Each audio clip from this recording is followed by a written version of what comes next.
back to another video. Thanks for being here and showing up. In this video, I really wanted to like kind of talk about journaling and how I journal, since it's like literally been a part of my routine since like I started this healing journey, and it's still something that I do daily. Like it's part of my inhale and exhale at this point. And there's like so many ways you can journal and so many ways you can make it fun. So I wanted to just kind of show you guys like my journey with journaling and where it's led me, and things that I do to make it fun and positive, and things that I do to make it a ritual and part of my everyday routine. So I hope you guys enjoy this video. So when I first started journaling back in 2020, so 3 years ago now, was when I first started journaling like intentionally as part of my routine. Like I had journaled like in my childhood, but it got a lot deeper for me around this time. So right here, this is my like very first journal, I guess, to like kind of symbolize the beginning of my journey. It's also so pretty. It's made out of sari. I remember I bought this on Manitoulin Island, and the proceeds go to helping women in India who are in need. It's just like a really pretty journal, and it's huge. It's like a really big symbol for me. It's like the beginning of everything. But one thing I would do in my journal at the beginning is I would dream journal. So I'm an avid dreamer, and I'm a huge believer in the fact that dreams are a reflection of your subconscious, and it's how your subconscious communicates with you on a deeper level. So for me, I would write down all of my dreams, and then that way I could decode them a little bit easier now that it was all down on paper. And it was also an easier way for me to communicate with my subconscious, because I was dealing with some heavy stuff. Like these journals and the healing that I was going through, like it's heavy. It's even heavy to go back and reflect. But I thought I would just share with you an example of my dream journaling. All of my town was outside. Somehow we all knew what was going to happen. Something bad was going to happen. There was a rumor that the moon was going to fall out of the sky. But all of us, my entire town, just specifically knew that something bad was going to happen in the next 10 minutes or so. As we all reached the break of 10 minutes, the moon slowly started to disappear, and finally the last bit of the moon left our world. Everything went dark, everyone started to panic, the wind started to blow, people were crying, running around, and dying right before my eyes. I stayed alive, but my mom died crying in front of me. My dream after that, my next dream, the sun had left, although I don't remember this one as much. There was a storm flying in.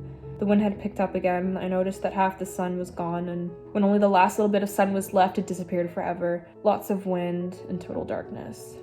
That right there is also just an example of what my dreams are like. That's what they're like. There's been worse ones. But again, like that's an example of your subconscious talking to you and speaking to you at that point. But that's just an example of my dream journaling. Another really avid part of my journaling was gratitude journaling, and that's something that I like avidly did every day. And for me, it was really a practice, because it was like deeply a practice to not be negative and to like look for things to be grateful for to make you feel good. But like avidly, and I got to a point where I would list like 15 to 20 things. But like an example would be like, I'm grateful for this book, this pen, my artwork, my clothes, my new room, candles, incense, my mom, my crystals, my skin, my hair, having Fridays off, money, waking up early in the morning, getting high, feeling sexy, seeing my guides, and just like things like that. Like it doesn't even have to be like material things or big things. You could literally be grateful that the sun is shining, or you could be grateful that you have a full tank of gas or something. Like it's really not complicated. It's just whatever like brings you that spark of, oh, it's really nice that I have that. So then you can focus on what you have, so that you're able to put out the vibration of having, so that you can attract what you desire. And then the third thing I would do is I would write down mantras. I don't do this anymore. It's kind of something that I've evolved away from, just because I don't need to do that. I don't need it in my routine to feel better at this point in time, but I did write down a lot of mantras, and it was part of my self-love journey. So here's some examples. This was one I would use a lot kind of around this time. It's, I am divine beauty, worthy of all that I desire and all forms of pleasure. My body is divine. That's what I would write. And sometimes I would write it 2 to 3 times. I really wrote this down for like the same mantra for a long time. Here's a different, like a little bit of a different one. I am divine beauty, worthy of a happy, healthy, adventurous, spontaneous, intimate relationship. I am worthy of all that I desire and the life that I desire. Sometimes it changes depending on, you know, what you're healing and what you want to bring in, but mantras were a really big part of my ritual and my routine.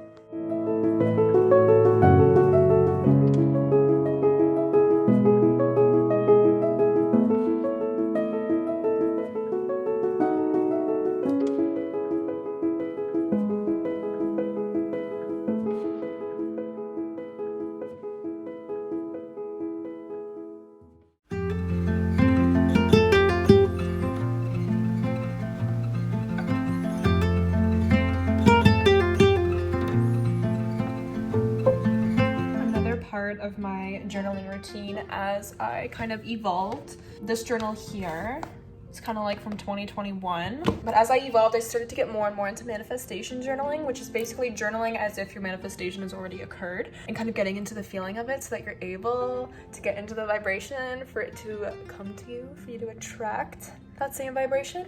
So I thought I'd give you guys some examples of some manifestation journaling just so you can get used to the wording, because sometimes it's odd like to speak as if we have something when we don't technically have it yet, but it's really, really easy once you get into it. So here's an example. Today I fully let go and trusted with, whoa, I can't read.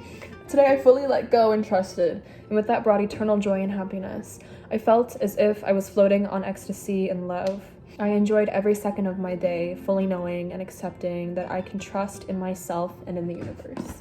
Sometimes even manifestation journaling, I usually, like all the time, I journal right away in the morning. I make my coffee, I journal. So sometimes I'll actually manifest the energy that I want to experience for that day. So again, I wrote this very early in the morning when I woke up, and my day was absolutely lovely. I was full of vitality and energy and happiness. I drank the best coffee and spent the day with myself. For myself, today will be a day I remember. I feel so happy, energetic, and sensual. I live in each and every moment with pure love for myself and the earth I live on. I do the things I love each and every day. I have purpose when I wake up and when I fall asleep. I am joy. I am love. I am life force energy existing in a time-space reality. What's interesting with manifestation journaling is choosing your words very carefully. So in the examples that I just showed you, my wording was speaking as if it's either happening or already happened. But the second we get into I want, so like for example, I've actually written it down here a while ago. The title of this is My Desires. So I started with I want to breeze through math. I wanted to breeze through my math course at the time. I want beautiful friendships filled with laughter and joy. The thing with I want and the law of attraction to the capacity of mind knowledge is that I want is still a manifestation of you not having something because you want it, right? So when we use I want to manifest, it's still putting out the vibration that we don't have it yet. Instead of saying I want, again, journal as if you already have it, or it's like it's happened already.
Journal is I write poetry. I'm a Pisces, and I think it's really fun to write poetry in your journal. Like I have a lot of poems on my phone.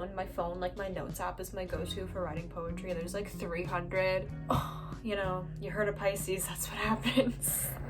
But I'm a firm believer that I can create my heartbreak into art, and hurt an artist and art comes from that hurt, But I do love to journal and write poems in my journal, so I thought I'd share one.